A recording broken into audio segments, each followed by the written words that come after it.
Welcome to the Creative Warriors Podcast, the female heart and soul of photography. Let's do it. Right. Okay. We are back. We're going to get into some more fun and mindful thinking. So, Colleen, we are back with talking about a mindful heart and a mindful eye. So I know how I define those terms. So I thought first I would ask you how you would define them, and then I'll kind of share how I would define them, and then we'll get into the questions to kind of see how they blend. Sure. Yeah. I mean, mindfulness in general is kind of a new agey term for paying attention to the present moment. So just being aware of our surroundings, being aware of our inner surroundings, like what's happening inside, what's happening externally. And so I would definitely apply that to a mindful eye and a mindful heart, is paying attention to your intuition, paying attention to, the chatter in your head, paying attention to your physical and emotional response in a moment, in a scene, in a time and place, and really valuing that and recognizing that and celebrating that, I think, is kind of what we try to do with our photographs. Is that's kind of the recognition, right? Or at least an outward form of the recognition of that. And so for me, it's just becoming very sensitive and very aware of what's happening in the world, what's happening to us, what's happening, how we're connecting those two in a given moment. That's how I would go with that. Okay. What do you think? When I talk about heart and mind, I often think of the heart being how the feelings of the person. So it's the emotional reaction you have to a place, or the emotions that are happening that are affecting your experience at that moment, that may have not, may not be yours, but they're things that are outside of you that you're responding to. When I think of the mindful, the eye and the mind, to me, that's about the thinking, the actual words that we're processing, the self-talk and some of those kind of things, quieting the chatter. The having the mindful eye, to me, is about letting you see. So you're allowing yourself to notice the little things that happen every single day. And it might just be every morning I go out, I look out my window at my kitchen, and I notice the sun coming through the bush that's in front of that window. And it's just a delight every single morning. But I'm allowing myself to see that. Yeah. A lot of people don't stop and smell the roses or stop and just enjoy those little moments that are happening all the time. So for me, that's what that is. So yeah. I can see that. Yeah. One of the things that I would add to your mindful eye is this idea of invisible gorillas. So there's been research studies, you can go online and there's a book about invisible gorillas and all that other stuff. But invisible gorillas is basically this experiment that talked about inattentional blindness. So our brains can't actually take in all of the external stimuli that we're exposed to. And so, when we stand in a beautiful forest scene like the one behind you, like, how do we pick out what we focus on? Well, and they found in their research study that it's based on expectations, familiarity. Have you been there before? Do you know what a dogwood bush looks like? Like, you're going to pick out a dogwood bush. If you've seen it before, you're more likely to pick it out. But it also talks about mental capacity. It talks about stress levels. There's a lot of different reasons why we filter what we do. And the idea is that we can't see it all. And if we only are so streamlined on one thing, like expectations, for example, then that's all we're going to ever see. We're not going to see what they call the invisible gorillas. And, in terms of like how else we talk about this, it's like the fear of missing out. Like, we're missing something. Well, it's like, yeah, as it turns out, you're missing a whole bunch of invisible gorillas. And when you come to terms with that and realize, like, okay, yeah, you want to fill your brain with knowledge and ideas as part of the creative process. That's going to help expand. You're going to start to see more of those invisible gorillas. But if you come to terms with this idea that you're going to be missing a whole lot of stuff, then you can kind of have the freedom of like, well, I'm just going to focus on the stuff that I love, which goes back to your mindful heart, right? So it's like, okay, it's kind of like using the brain to like let your heart do what it needs to do, like giving it the freedom to do what it needs to do based on expectations and whatnot. So yeah, I think the two work together. Absolutely. I like the way you connected all that, and that's a very humorous thing to watch, that invisible gorilla. Isn't it funny? It Yeah, and let's is. not give it away. We'll not give it away. Let's people go to you can go to Go the to website and YouTube do if you some of the haven't seen tests. it. Yeah. And And even if you know the original experiment, still go to the website. There's a lot of, I think they have a number of different videos that test it. It's mind blowing. Like it's just absolutely mind blowing. What we think we see and what we really see are two very different things. And it happens in photography all the time. What we think we see and what we really see aren't yeah, always the same I sometimes. always think that's one of the beauties of photography in itself, especially if you go to a place and there's 10 different people. Let's use that analogy again, but there's 10 different people and you let them just go see what they see. And then you come back together and you share even just one image Yeah. from that trip, and everyone found something different. And to me, that is Mhm. the beauty of it. Oh If you yeah. take them to a place and show them the right spot, and here's the view, that limits their ability to see what's attracting them. So I think that's what's so um, about the craft itself. I mean, the photography allows people to share what caught their heart. And I think in the example you just gave, like you're actually stifling the mindful heart and the mindful eye, right? By pointing and saying stand here, you've literally cut off that opportunity. And I mean, you could say stand here and express yourself in your 9 million different ways, but if you're pointing out exactly the composition and exactly what to photograph, like there's really no space for the mindful heart and the mindful eye. And I mean, you can go to the same place and see something totally different, and that's what I hope for. Like that's success for me, for my participants. Like that's for me, that's what I want. Because yeah, we said it earlier, right? Because it enriches our lives, it expands our own understanding of the world and ourselves. So yeah. How do you think your personal connection with nature helps you in this process? So you are an adventurous person. You paddleboard and you're about to go, is it 2 weeks down the Colorado River? 9 days Nine, rafting. well, with a Woo! group of very adventurous photographers of all different ages, and you're about to Yeah. have an incredible time, but you're connected to those spaces. So how does that connection with a place or nature or water help you to tap into that deeper level in your own photography?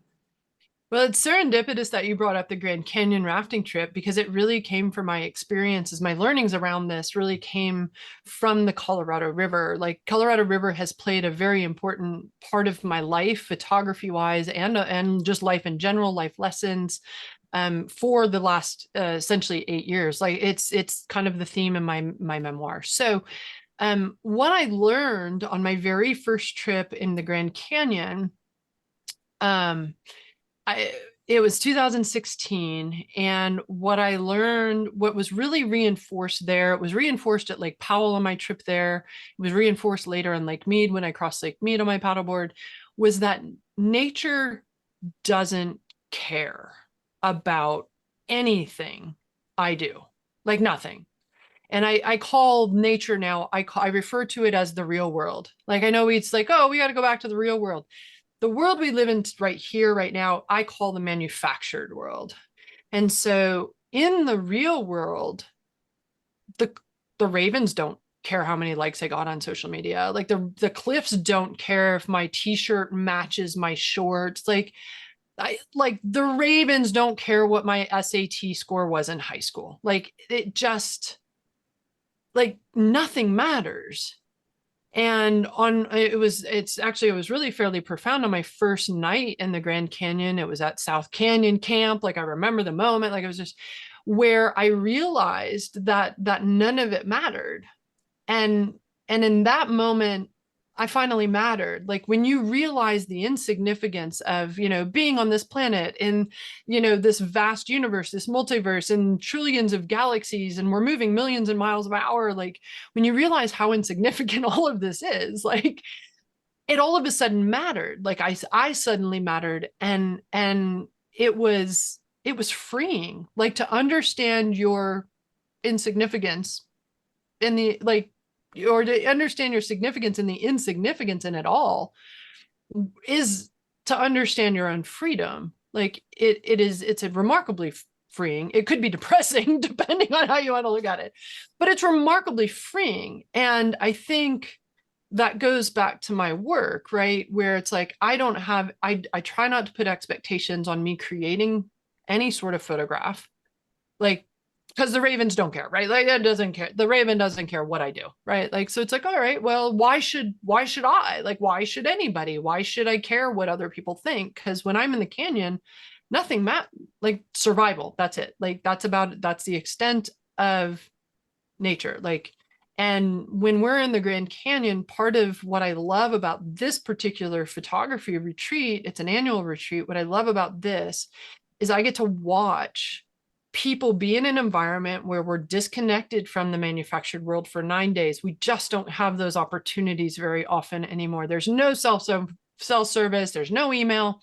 And I get to watch, and there's a whole sequence like of how this happens. On day 3, we watch the shoulders drop, the jaws relax, and everybody becomes the kid that they were before society got their hands on them. And it happens every time, and it is the most exciting thing for me. And I get that way too. It's actually called the 3-day effect. I think it's by David Strayer out of University of Utah. Some University of Michigan people have studied it as well, but it's literally called the 3-day effect. And it's where we get back to the heart of who we are. And so nature for me is my reminder. Every time, places like the Grand Canyon, it's a reminder to me that like a lot of it doesn't matter, so make it all count. And so I think I take that into my photography as well, where it's just like, well, like really nobody cares if I make a bad photograph. Like nobody has to see it, I can delete it. It's like nobody cares. Like, so why not spend the time to explore a subject, make a bunch of really bad photographs? Like it's fine. Like the world's gonna still continue flying through the universe. And so I feel like that perspective, nature has really given me a pretty big dose of perspective. It's certainly not something I grew up with, but I just feel like nature is one of the most, it's one of the best examples of freedom that we have.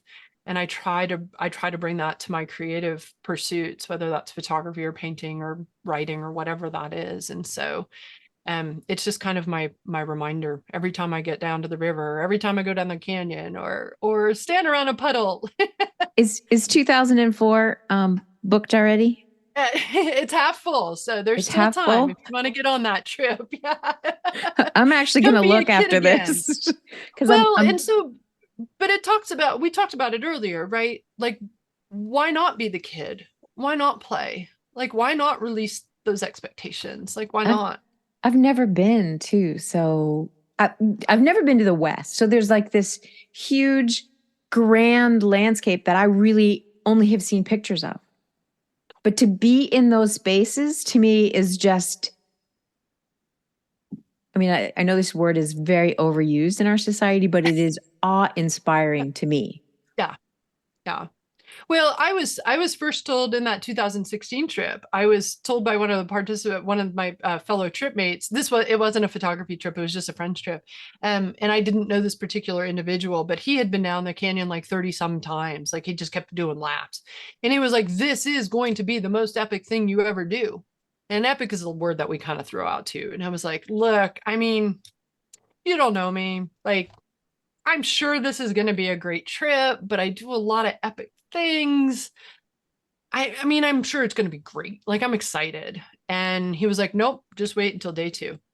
And we got down there, and I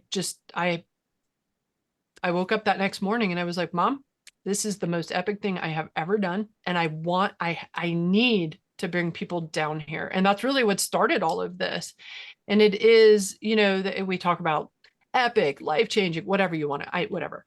It's going to be an experience that it's very difficult to have elsewhere. I mean, if for no other reason that you're disconnected from the manufacturer world for 8-9 days, but you are in this particular trip, you're not looking at the Grand Canyon, which is to use your words, awe-inspiring enough. It is on a scale like just it's incomprehensible, but you're in it. On like this rafting trip, for example, you are part of it. You are part of that immensity, and it is to be the little speck of sand in the blip of that we called humanity, or mankind in this world, in this time. Like, it's such a privilege. And this August, it'll be my 8th trip in 8 years, and it just gets better every time. So it's a trip you'll never forget. I can guarantee that. So, so come on out and we'll show you. So we'll have fun. By the time this airs, hopefully there'll still be some spots. So yeah, if you are inclined, guys, we need you to find out and join us. Okay, so let's see what else. Upgrade your experience with our premium subscription. Enjoy exclusive features, enhanced content, and seamless extended interviews. Elevate your enjoyment and personal growth with our premium subscription today. If you enjoy the Creative Warrior podcast, the female heart and soul of photography, please like, subscribe, share, and comment. Thank you. So when we talk about details, and it's interesting because you had said earlier that you when you say landscape photography that you haven't shot in a long time, you're talking about the grand landscape, correct? I'm talking like 16 to 24 to 16 to 24 millimeter. Like, that's just how I naturally see the world. Yeah. Okay. So, but you've been isolating more on the smaller details. So do you think that's a progression? Like, you either start out seeing really wide and then you kind of go in different, it's like just the act of doing photography allows you to start to kind of expand that vision? Yeah, I don't know that everybody. Oh yeah, no, absolutely. It absolutely does. I don't know that everybody starts in the same place. I feel like some people have natural inclinations to see detail, for example, or see the intimate middle, or, I just happen to see really on the edges of the extreme. And I have just recognized that, when I was out photographing, the first lens that I would gravitate towards was my 16 to 35, for example. Or when I had my 24 millimeter lens, I'd feel like I was too confined. I needed something wider. But a part of that is just being mindful about how you're reacting in that moment. And so I think people gravitate towards different things naturally, and they see the world in a specific natural way. But I do think seeing alternate ways, expanding, contracting, whichever direction you want to go, can be taught. And, a lot of the things that I know to be true for things like wide angle landscape photographs very much apply to the details. Like, it's, in order to create depth, you still have to do lines, layers, and light. And, you have to create a sense of depth, and we have to create meaning. And whether I'm shooting, the smallest of bubbles or the grandest of scenes in the Grand Canyon, a lot of those still apply. There's some nuances to each of those different practices of photography, but ultimately, by exploring things in macro, it makes my landscapes better, and vice versa. And so I don't know that there's really a really right answer, but yeah, over time, if you're learning about photography and you're interested and you're having fun, you'll progress in a variety of different ways that maybe are somewhat unexpected. I never thought that I was like, I'm never going to see the middle. Like, it's not something I do. Right. Like, and of course it's like, you can't put those constraints on yourself. And so when I started to see the middle, it's like, oh, wow, I really like my 200 to 400 in a landscape. This is pretty cool. I don't, wow. Okay. And, I mean, I still love my wide angle lenses, and eventually we'll probably get back to it. I'm not worried about it. If I don't, it's fine. If I do, it's fine. But I think just being open and willing to kind of follow where those ebbs and flows, where those turns go in our creative process. I mean, if you're having the best time ever photographing macro, like keep photographing macro, keep doing it. If you want to try a new lens, awesome. Like, I think each individual person needs to kind of define that for themselves. So, yeah. Yeah, I've noticed that at least watching other photographers and seeing my own journey, that some people end up in one spot, or at least on the outside, they're sharing one spot. I'll put it that way, Sure. because Sure. what you're shooting and what you're sharing may be completely different. Great point. But for me, I know that when I take what I know, which might be limited, but when I take what I know and then I use it to on a different genre, that becomes better. And what I learned on that genre makes this more, so it's like they each work together and create, it's like a building block. And the more pieces I put together, the more I have, I don't know, the more I can then tap into. Like you're expanding your knowledge. I mean, that just even trying different domains of photography, for example, is a great example of combinatory play. I shot food commercially for 3 years, and it was the most painstaking, detailed oriented thing I've ever done. You set design for 6 hours, putting, sesame seeds, gluing sesame seeds onto a hamburger bun for 6 hours, like, and with tweezers. And then you photograph it for 23 seconds and then it's over. Well, I mean, I don't shoot food anymore. Like, it's crazy town.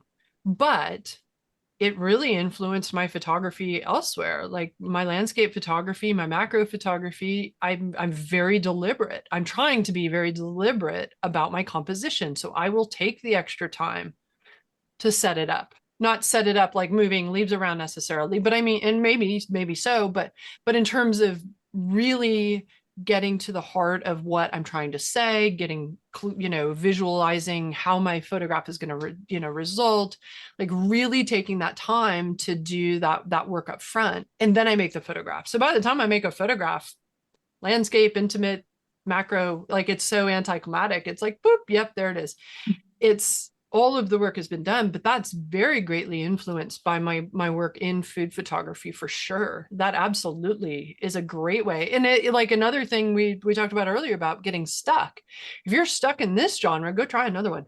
Like, why not, right? you'll learn something. What if? Yeah.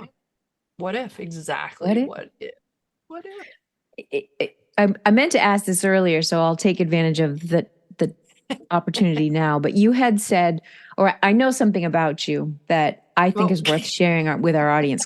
So when you think about when you're taking your picture, you're standing there, you're thinking, and there's two things that you often do before you even compose the shot that I think are worth sharing. At least you might do way more than two, but two I'm thinking of. But one of them is often you have basically a title. Yeah. And you will record that. So you have something very specific in your mind before or while you're framing and while you're shooting. And then there was, I wanted you to share your method of haikuing So start with one and then follow up with the other.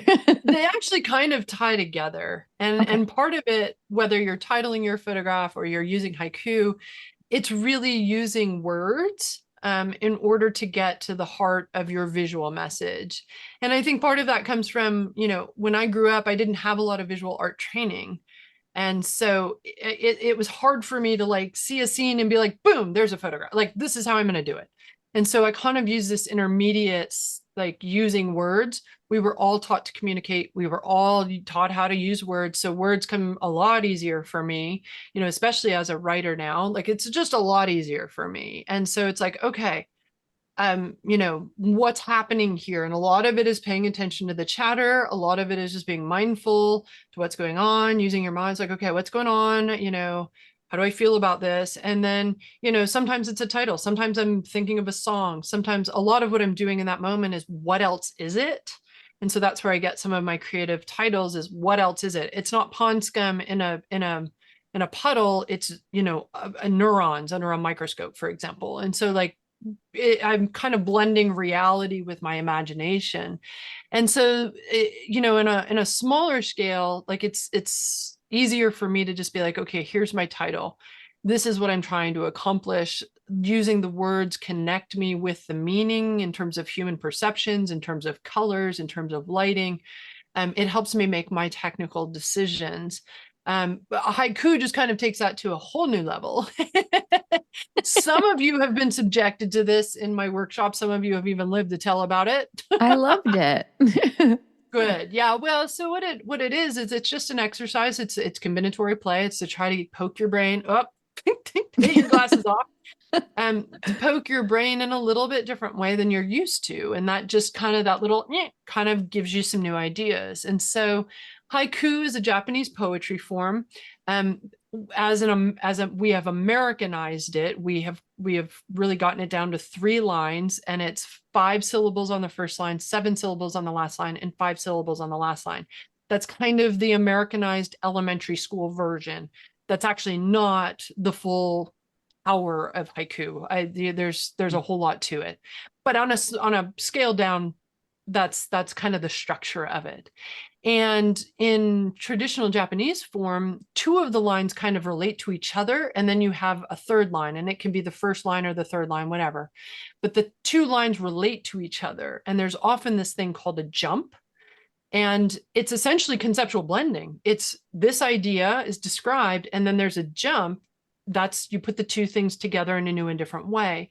And by having them slightly disconnected by a dash or a period or something, some form of punctuation, it gives the reader space to come up with their own meaning. So in terms of how we can apply that to photography it's a technique that I learned from a participant at the Moab Photo Symposium in either 2014, 2015, somewhere in that time frame, but it was super powerful, where this gentleman was describing what he was experiencing in the first line, in the second line as well. And then he described in the last line how he felt about it. So what was the meaning? And so in workshops, we do this and we try to describe what we're experiencing in words, 5 syllables, not words, 5 syllables, 7 syllables, 5. And then we try to go make a photograph of that. But it's just, that's a little bit more of an extension of the titling your photograph. More words gives you a little bit more opportunity. And so like when you're standing there and you find that your haiku has something like, I'm in the flow or whatever, I'm not sure. You can use the word flow, for example, that has very specific connotations technically. Like it's not a fast shutter speed, it's a slow shutter speed. It flow might mean, intentional camera movement as opposed to everything being tack sharp in the frame from top to bottom. So you can use those words to help direct your execution down the road. And so for me, it's been a very effective technique. I realize that it doesn't work for everybody, but it's a very effective technique of connecting people with the chaos of what they're experiencing, or even what they're seeing, what they're feeling, and kind of just getting it a little bit more manageable, in a more manageable form, so that you can actually, do something with it. And there are so many times where I have one title and I bring it into processing and I completely change it. Like I just change it. It didn't fit. I change directions, whatever it is. And that's with creativity. You don't have to end anywhere that you start. Like you can just do whatever you want with it. Right. And so giving yourself the freedom to do that. I know it was helpful. It was a helpful stretch when we did that exercise on one of the classes that we did. And I'll share why, because have been in a very visual world where everything we do is dependent on a drawing. When you're describing, it's easier to draw it than it is to verbalize it. So a lot of what I've done for the past 30 years is very nonverbal. Sure. So in photography, it's very difficult for me to put words to the Yep. emotions and those other things. So this method of coming up with even two words or just something, but using a word is a stretch for me, but it was a good stretch because it's kind of like allowing, like you said, the use of words, which we use all the time, but connecting it to the visual. And it was just a nice lesson that I thought we could share with people. Yeah. I didn't want to forget that one.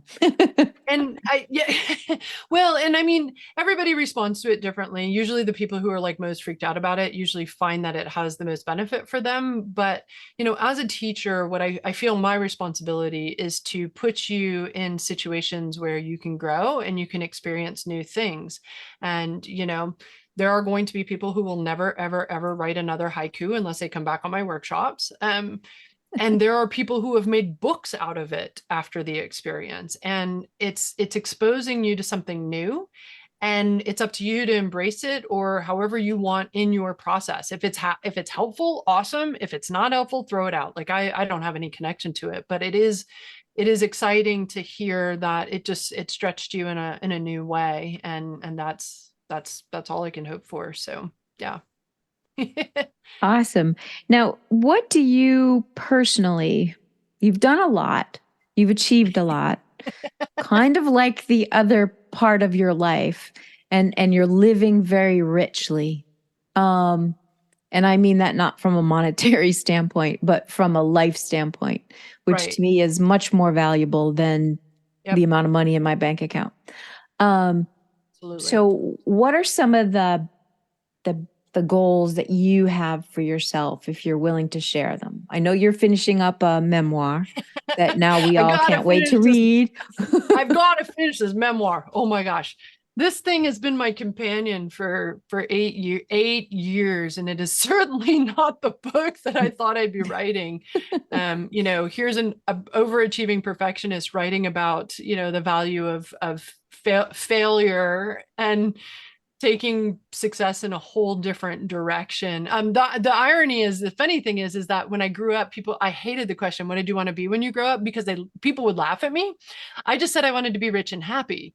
And like, it turns out, like, in this whole process, as I was writing the memoir, I found out that through expressing gratitude, which is something I hadn't done, but I have started since, I had everything to be rich and happy all along. And this is rich and happy. And so when I talk about what will make me rich and happy moving forward, I gotta get this memoir done. I'm not worried about getting it done.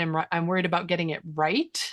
Not perfect, but I only have got one shot at releasing it. I'm not going to get a second edition like a guidebook. So I'm spending the extra time to make sure that the messages that I want to convey are being conveyed. And so right now that's at my editors. I'll know more in September if it's ready for a next year release or if I have a little bit more work to do on it. But it is in book form. It's in InDesign, it's in book form. There's pictures, there's maps. It looks like a real thing. And so that is one of my biggest goals. The other is to just continue to expand my workshops, not just new places, but in terms of new creative exercises, like new ways of thinking, just making sure that my workshops are tailored to giving that adventurous, creative space that I give to myself and that I want to give to other people. And so I've got some new things kind of on that horizon. I've already started working on other books. It's going to be a fair bit of writing, but yeah, that's kind of my major thing right now, is just trying to get this memoir out. Well, that's a very noble goal.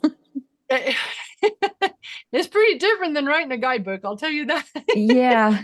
You want to talk about like mindful heart and mindful eye, like, my goodness, like, and there's a super huge amount of vulnerability in there. So with vulnerability, to me, that's power. That's strength. That's being able to share not only the good, but also the hard parts of your life that take you to better places, but you don't always know that. There's Right.